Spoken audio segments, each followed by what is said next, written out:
Hello friends, আজকে খুবই চটজলদি মাত্র 5 মিনিটের মধ্যেই একটা রসুনের চাটনির রেসিপি শেয়ার করব।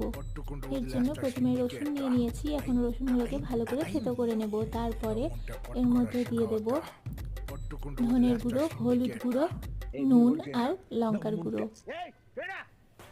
আর এর মধ্যে একটু জল দিয়ে ভালো করে মিক্স করে নেব। তারপরে একটা কড়াইতে সর্ষের তেল গরম করে নেব। তার মধ্যে দিয়ে দেব জিরে। তারপরে ওই মিক্স করে রাখা মশলাটা দিয়ে দিলাম। এখন এটাকে নাড়াচাড়া করতে হবে যতক্ষণ না গাঢ় হয়ে আসছে।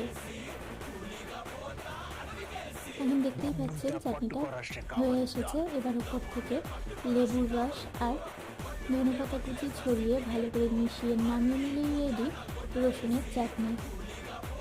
আজকের মতো এই পর্যন্তই। দেখা হবে নতুন একটা রেসিপি নিয়ে।